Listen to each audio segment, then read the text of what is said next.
Sarah McKenna's hands were cracked and weathered as she mended the broken fence post for the third time that month. The Arizona sun beat down mercilessly on the McKenna farm, and the dry wind carried nothing but dust and broken promises across the barren fields. She wiped the sweat from her brow with the back of her sleeve, squinting toward the distant mountains that seemed to mock her with their unchanging permanence. 6 months. That's how long it had been since Thomas McKenna was crushed in the Silver Creek mine collapse, leaving Sarah with nothing but debt, dying cattle, and a piece of land that felt more like a burden than a blessing. The bank notices were piling up on her kitchen table, each one stamped with increasingly urgent red ink that seemed to bleed into her dreams at night. Just hold on a little longer, she whispered to herself. The same prayer she'd been repeating since the funeral.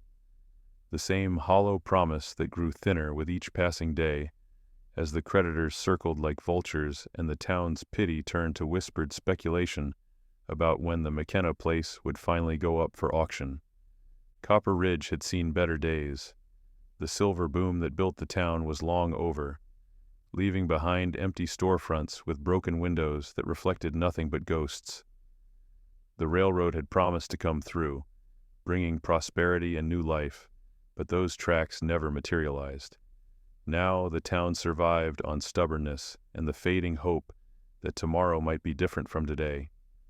Sarah glanced toward town, where smoke rose from the chimneys of the few businesses still hanging on.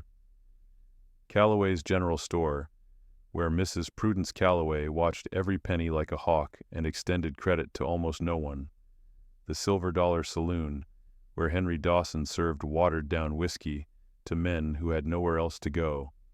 Doc Eleanor Hartwell's small clinic, where the town's only physician treated everything from bullet wounds to broken hearts with equal parts medicine and bourbon.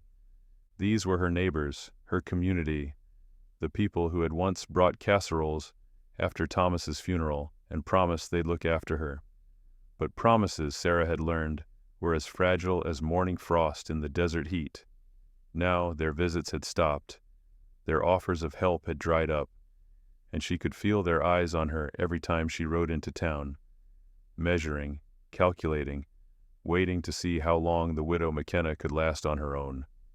The cattle lowed mournfully from the near-empty pasture, their ribs showing through patchy coats. She'd already sold most of the herd just to keep food on the table, but even that money was nearly gone. The well was running low, the barn roof needed repairs she couldn't afford, and winter was coming whether she was ready or not. Sarah straightened her aching back and looked toward the house where Thomas had carried her across the threshold 7 years ago, when the world seemed full of possibilities and silver strikes and railroad dreams. The porch sagged now, and the paint was peeling, but it was still home. It was still the place where she'd planned to raise children with the man who'd promised her forever and delivered barely 7 years. She wouldn't give up, not yet. Thomas had believed in this land, believed in their dream, and she'd be damned if she'd let the bank take it without a fight, even if that fight was one she couldn't possibly win. As the sun began its descent toward the western mountains, painting the sky in shades of orange and gold, Sarah gathered her tools and headed toward the barn. She had chores to finish, animals to tend, and another day of impossible survival to complete. Tomorrow would bring its own challenges, its own small defeats and tiny victories. She had no idea that tomorrow would also bring a choice that would change everything. The sun was just beginning to set behind the mesa when Sarah heard the thundering hoofbeats approaching her farm. She looked up from feeding the last of her chickens, shading her eyes against the dying light, and felt her blood turn cold. A lone rider was coming fast, hunched low over his horse's neck, and behind him, still distant but gaining, she could see the dust cloud of pursuit. The rider pulled up hard at her gate, his horse lathered and blowing. He was young, maybe 30, with dark hair hanging in his eyes and a week's worth of stubble on his jaw. His clothes were trail-worn and dusty, his hat pulled low, but it was the way he sat his horse that caught Sarah's attention. like a man who'd been riding hard for days with no rest in sight. "Ma'am," he called out, his voice rough with thirst and exhaustion. "I'm sorry to trouble you, but my horse is done for. Could I water him at your well?" Sarah hesitated.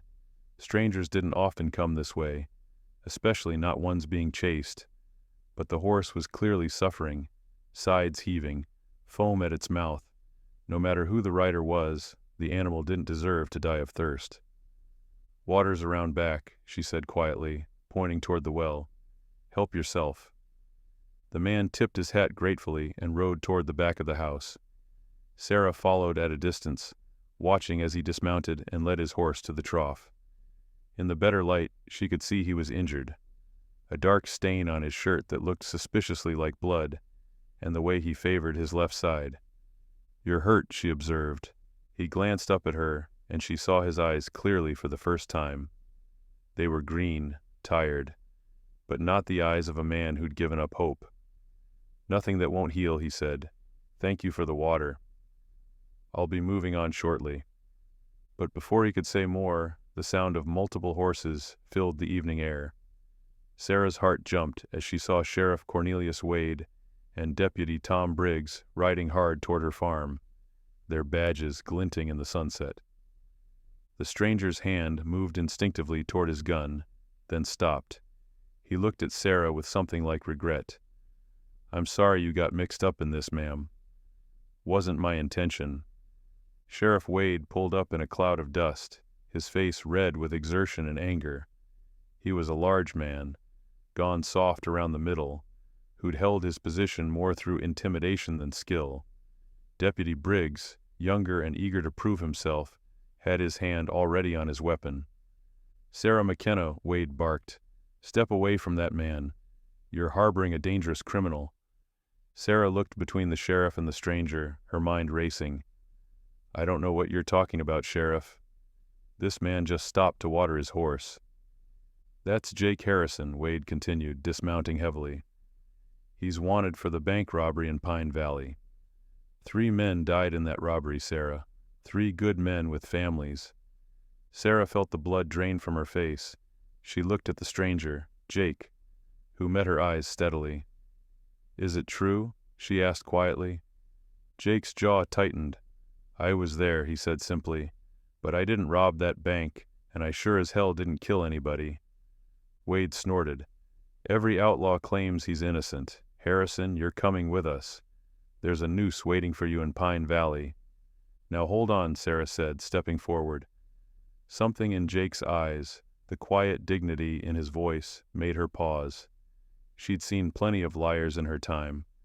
Men who'd tried to cheat Thomas out of mining claims, who'd promised help and delivered empty words. This man didn't have that look. "Sarah," Deputy Briggs said, his voice gentler than the sheriff's, "this man is dangerous. He's been running with the Red Canyon gang. You need to step aside." But Sarah found herself thinking of Thomas, of how the town had rushed to judgment when the mine owner claimed the collapse was due to worker negligence rather than his own corner-cutting. How quickly people believed what was convenient rather than what was true. The evening air grew tense, thick with the promise of violence, and Sarah McKenna, who had spent months feeling powerless against forces beyond her control, suddenly found herself at the center of a moment where her choice would matter more than she could possibly know. Sheriff Wade's hand rested on his gun butt as he took a step closer to Jake. "I'm not going to ask again, Harrison. Come peaceful, or we'll drag you back to Pine Valley tied across your saddle." Jake's horse had finally caught its breath, but Sarah could see the animal was still trembling with exhaustion. The man himself swayed slightly on his feet, that dark stain on his shirt spreading wider. Whatever had happened in Pine Valley, he'd paid a price for it already. "Sheriff," Sarah said, her voice steadier than she felt, "this man is injured. He's not going anywhere on that horse tonight." Wade's eyes narrowed. "That's not your concern, Sarah. This is official business." But something in Jake's posture, the way he stood despite his obvious pain, reminded Sarah of Thomas in his final days. Proud, dignified, refusing to let the mine owner's accusations break him, even as the cave-in slowly crushed the life from his lungs. Her husband had died, knowing he'd done nothing wrong, but the town had whispered about careless miners just the same. "What exactly did he do?" Sarah asked, crossing her arms. "I mean specifically, not just bank robbery. What did Jake Harrison do?" Deputy Briggs shifted uncomfortably. "Sarah, you don't need to." "3 men went into that bank in Pine Valley," Wade interrupted. 3 men robbed it. 3 men killed the bank manager and a customer who tried to stop them. Harrison here was identified by 2 witnesses. Jake let out a bitter laugh. "Identified as being there, maybe. But ask your witnesses what they actually saw me do, Sheriff." "You were with the gang," Wade snapped. "I was in the bank," Jake replied quietly. "I was making a deposit. Money I'd saved working cattle drives for the past 2 years, trying to buy back my family's ranch from the bank." He looked at Sarah. "When those 2 men came in shooting, I dove behind the counter same as everyone else.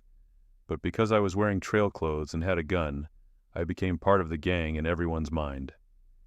Sarah studied his face. There was pain there, and exhaustion, but not the shifty-eyed look of a man spinning lies. "Why were you running then?" "Because Sheriff Morton in Pine Valley decided he needed someone to hang, and a drifter was easier than tracking down the real killers." Jake's voice grew hard. "By the time I realized what was happening, they'd already formed a posse. I've been running for 3 days." Wade spat in the dust. "Pretty story. Tell it to the judge, if you make it that far." But Sarah was remembering other things now. How quickly the mine owner had blamed the workers when the Silver Creek mine collapsed. How the territorial governor had needed scapegoats for the disaster, and dead miners couldn't defend themselves. How the town had accepted the convenient lie, rather than demand the difficult truth. "You have any proof he was part of the robbery?" she asked Wade. The sheriff's face darkened. "I don't need proof beyond what I got. He was there, he ran, and now I'm bringing him in." "That's not how the law works, Sheriff." "Don't lecture me about the law, woman. You're a widow with a failing farm. You got no business interfering in matters that don't concern you." The casual dismissal, the way Wade's voice carried the assumption that her opinion didn't matter, because she was just a woman, just a widow, just someone whose word carried no weight. It hit Sarah like a physical blow, but instead of backing down, she felt something Thomas had always loved about her begin to rise, her stubborn streak. "This is my land, Sheriff Wade," she said, stepping between him and Jake. "And until you show me a proper warrant, this man is my guest." Deputy Briggs looked nervous now. "Sarah, please don't make this harder than it has to be." But Wade was done with diplomacy. He drew his gun, not pointing it directly at anyone, but making his intent clear. "Last chance, McKenna. Step aside." Sarah felt her heart hammering against her ribs, but she didn't move. Behind her, she heard Jake say quietly, "Ma'am, you don't need to do this." "I'll go with them." "No," Sarah said, surprised by the strength in her own voice. "No, you won't." The desert evening seemed to hold its breath. The standoff lasted only seconds, but it felt like hours. Sheriff Wade's gun gleamed in the dying sunlight. Deputy Briggs looked ready to bolt, and Sarah could hear her own heartbeat thundering in her ears. Then Jake stepped forward, hands raised. "I appreciate what you're trying to do, ma'am," he said quietly, "but I won't have your blood on my conscience, too." "Jake, no," Sarah started, but Wade was already moving forward with his handcuffs. "Smart choice, Harrison." "Sarah, you just saved yourself a heap of trouble." As the sheriff roughly cuffed Jake's hands behind his back, Sarah caught sight of something that made her stomach drop. A letter, partially visible in Jake's shirt pocket, with official territorial letterhead. Before she could get a better look, Wade was hauling the injured man toward his horse. "He can barely sit a saddle," Sarah protested. "At least let Doc Hartwell look at that wound." "He'll make it to Pine Valley," Wade said dismissively. "Dead or alive don't matter much to the hangman." Deputy Briggs had the decency to look uncomfortable, but he helped Wade boost Jake onto his exhausted horse nonetheless. As they prepared to leave, Wade turned back to Sarah with a cold smile. "Word of advice, widow. This town's got a long memory for folks who side with outlaws over the law. Might want to think about that next time you consider playing hero." Sarah watched them ride away into the gathering darkness, Jake swaying dangerously in his saddle. The threat in Wade's voice was unmistakable, and she knew it wasn't empty. In a town like Copper Ridge, reputation was everything, and hers had just taken a beating. She didn't have to wait long to find out how bad the damage was. The next morning, Sarah rode into town for supplies, hoping to get what she needed before word spread. But the moment she walked into Calloway's general store, the conversation died. Mrs. Prudence Calloway looked up from her ledger with pursed lips and cold eyes. "Sarah McKenna," she said icily, "I heard you had some excitement out at your place last night." "Just a traveler needing water for his horse," Sarah replied, trying to keep her voice level. Mrs. Calloway snorted. "Traveler? That's what you're calling armed bank robbers now?" She slammed her ledger shut. "I'm afraid your credit's no good here anymore, Sarah. Cash only." Sarah felt heat rise in her cheeks. "Mrs. Calloway, I've been buying from this store for 7 years, and I've been patient with your account for 6 months since Thomas passed. But I can't extend credit to someone who aids and abets criminals. Bad for business." At the Silver Dollar Saloon, the reaction was even worse. Henry Dawson barely looked up when she entered. "We're closed," he said flatly. "Henry, it's 10 in the morning. You're never closed at 10 in the morning." "Closed to you." He finally met her eyes, and Sarah saw something that cut deeper than anger: disgust. "My brother was a bank manager over in Tucson. Got shot down by men just like your outlaw friend. I don't serve people who protect killers." By the time Sarah made it to Doc Hartwell's clinic, her hands were shaking. Doc Eleanor was one of the few people in town Sarah considered a real friend, someone who'd sat with her during Thomas's final days and helped her navigate the crushing weight of widowhood. But even Dr. Eleanor's greeting was cooler than usual. "Sarah, I heard about last night. Doc, you know me. You know I wouldn't help anyone who'd hurt innocent people." Doc Eleanor sighed, removing her spectacles to clean them. "What I know is that Sheriff Wade says you interfered with the arrest of a wanted murderer. And what I know is that this town is already hanging by a thread. We can't afford to harbor outlaws. But what if he wasn't—" "Sarah." Doc Eleanor's voice was firm. "I've seen the wanted posters. Jake Harrison is part of the Red Canyon gang. These aren't Robin Hood types stealing from the rich. They're killers." Sarah left the clinic feeling more isolated than she had since Thomas's funeral. But the worst was yet to come. When she returned home, she found a message nailed to her front door: "Outlaw lover, get out." That night, as she sat alone in her kitchen with a cup of weak coffee and a pile of unpaid bills, Sarah wondered if she'd made the biggest mistake of her life. The town had turned against her, her credit was gone, and winter was coming. But every time she closed her eyes, she saw Jake Harrison's face. Not the face of a killer, but of a man telling the truth in a world that didn't want to hear it. Sarah woke before dawn to the sound of thunder rolling across the desert. But when she looked outside, the sky was clear.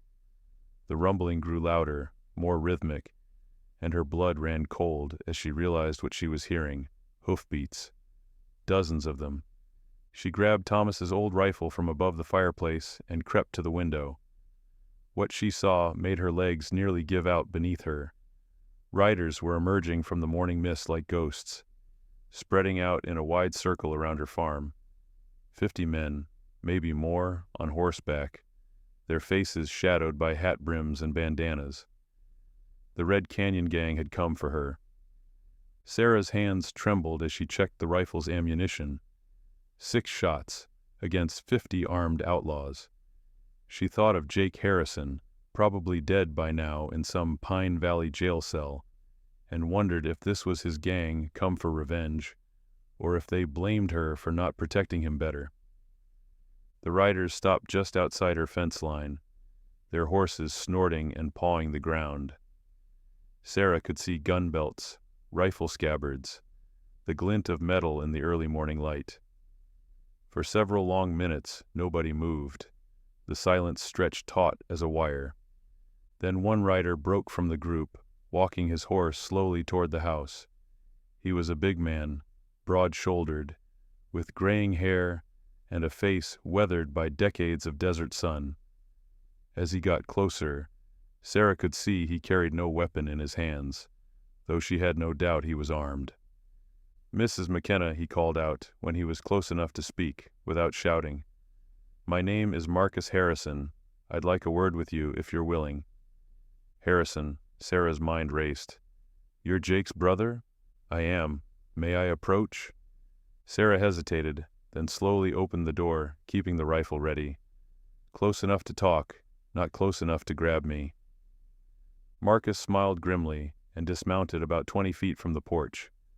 Up close, she could see the family resemblance, the same green eyes, the same stubborn set to the jaw. But where Jake had looked tired and hunted, Marcus carried himself with the quiet authority of a man who'd never had to prove his toughness. "Jake told us what you did," Marcus said, "how you stood up to Sheriff Wade. Fat lot of good it did him, or me for that matter. More good than you know." Marcus reached slowly into his jacket and pulled out a folded paper. "This came by telegraph this morning. Jake's been cleared. The real bank robbers were caught trying to hit another bank in Flagstaff. Turned out to be the Moreno brothers. Small-time outlaws looking to make a big score." Sarah stared at the paper, not quite believing what she was hearing. "Then why are you all here? Why the show of force?" Marcus's expression darkened. "Because Sheriff Wade didn't want to let Jake go. Even after the telegram came through, even after Pine Valley's sheriff wired to say the charges were dropped. Wade figured it was easier to let an innocent man hang than admit he'd been wrong." Sarah felt ice form in her stomach. "What are you saying?" "I'm saying Jake's free, but it took all 50 of us riding into Pine Valley to convince Wade and his friends that the law meant something. Jake's alive, Mrs. McKenna, but just barely." Relief flooded through Sarah so suddenly, she had to grab the porch railing to steady herself. Thank God. Jake wanted to come himself, but he's still healing. Doc in Pine Valley says that bullet wound was worse than he let on. Another day of hard riding might have killed him. Marcus folded the telegram carefully. "But he wanted you to know something. Wanted all of us to know." Sarah waited, hardly daring to breathe. "See, Jake's been riding with us for 3 years now, ever since he lost his family's ranch to the bank. Good man, steady in a fight, never complained. But we didn't really know what kind of man he was until we heard what happened here." Marcus gestured toward the circle of riders. "When someone puts their life on the line for one of us, we don't forget. And we don't let it go unanswered." Sarah looked out at the 50 armed men surrounding her property, her mind struggling to process what was happening. "I don't understand." Marcus smiled, and for the first time it reached his eyes. "Mrs. McKenna, you defended our brother when you had nothing to gain and everything to lose. That makes you family, and we protect our family." "Family," Sarah repeated, the word feeling strange on her tongue. She looked out at the circle of riders, men she'd been taught to fear, outlaws and drifters who lived outside the law's protection. "I appreciate the sentiment, Mr. Harrison, but I can't see how—" "Marcus," he corrected gently, "and maybe this will help you understand." He turned in his saddle and raised his hand. Immediately, the riders began to move, but not toward Sarah's house. Instead, they spread out across her property with the organized efficiency of a cattle drive crew. Some headed toward her sagging fence lines, others toward the barn with its broken roof, still others toward the well and the dried-up pastures. "What are they doing?" Sarah asked, bewildered. "Jake told us about your situation. Widow, struggling farm, bank breathing down your neck." Marcus dismounted and walked closer. "See, Mrs. McKenna, we may be outlaws, but we're not heartless. Most of us grew up on ranches and farms before circumstances changed our paths. We know what it takes to keep a place like this running." Sarah watched in amazement as the men set to work. They moved with purpose, clearly knowing what they were doing. Some were already pulling tools from their saddlebags: hammers, nails, rope, wire. Others were examining her cattle with the practiced eye of experienced ranchers. "I can't pay you," Sarah said quietly. "I can barely feed myself." "Nobody asked for payment." Marcus's voice was firm. "This is about honor, Mrs. McKenna. About doing right by someone who did right by us." A young man approached, hat in hand, his face earnest despite the gun at his hip. "Ma'am, I'm Billy Dawson. That fence of yours needs more than mending, needs complete rebuilding in places. We can have it done by sundown if you'll allow it." Dawson. Sarah's mind clicked. Any relation to Henry Dawson at the Silver Dollar? Billy's face darkened. "My uncle. He don't approve of my life choices. Been 3 years since we spoke." Before Sarah could respond, another man called out from near the barn. "Marcus, this roof's about to cave in.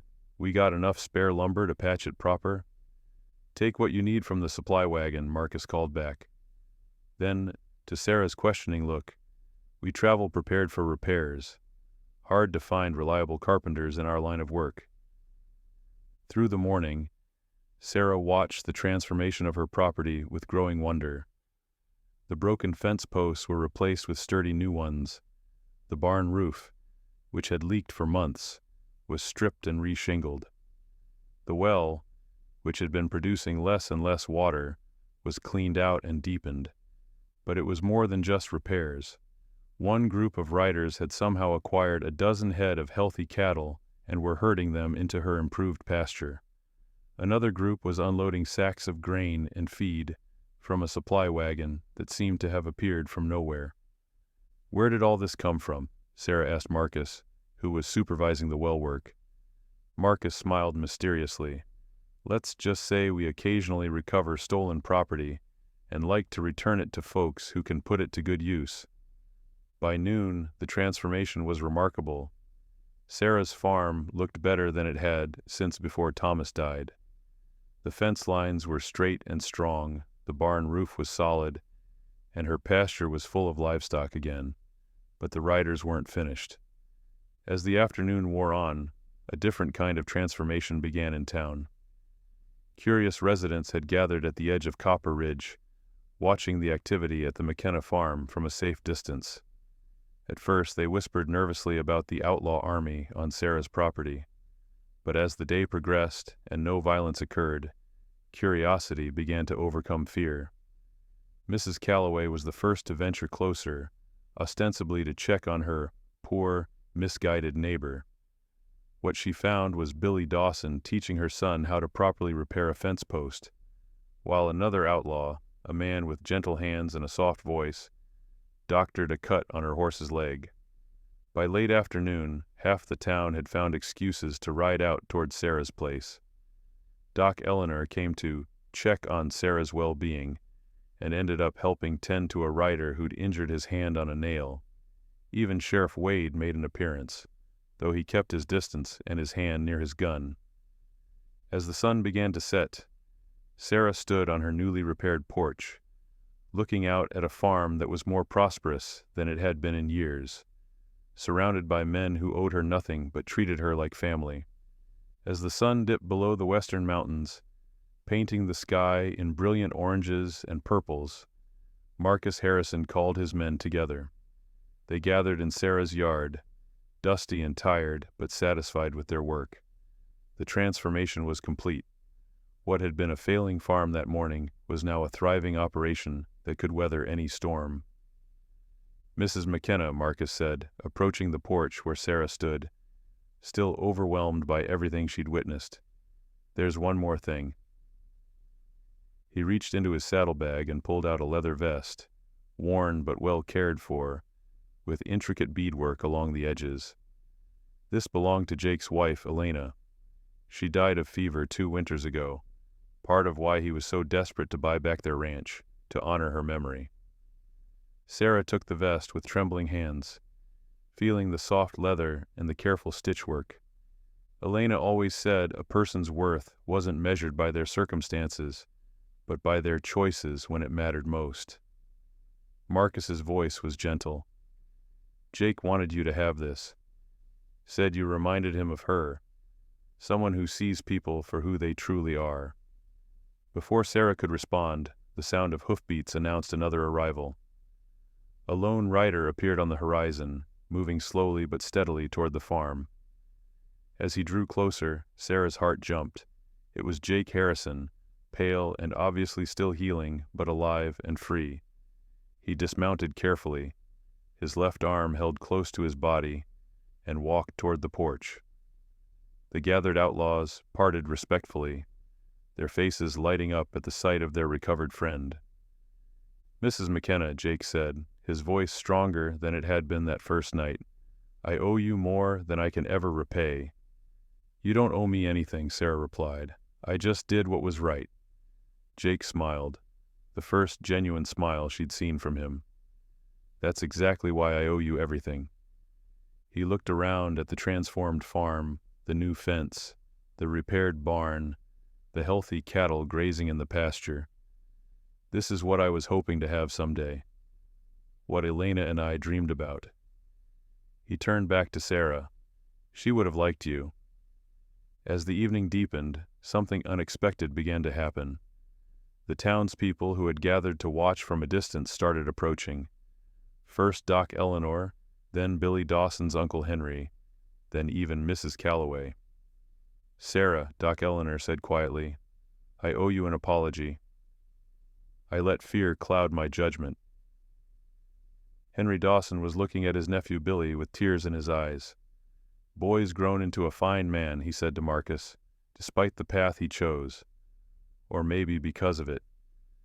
Mrs. Calloway, ever practical, was examining the quality of the fence work. Whoever did this job knows their craft, she admitted grudgingly. Haven't seen work this good since my late husband's day. As the night settled over Copper Ridge, an impromptu gathering formed in Sarah's yard. Someone had started a small fire, and coffee was being shared between outlaws and townspeople alike. Stories were exchanged, not the wild tales of bank robberies and shootouts, but quieter stories of lost families, hard choices, and the ways life could push good people onto difficult paths.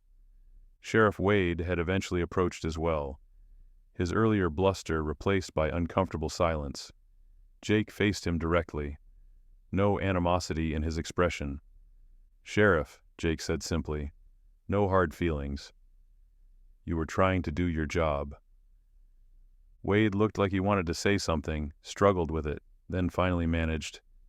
I should have listened better. Asked more questions. Deputy Briggs stepped forward. Jake, I want you to know, I never felt right about how things went down. I'm glad the truth came out. As the gathering began to wind down, Marcus stood and addressed the crowd.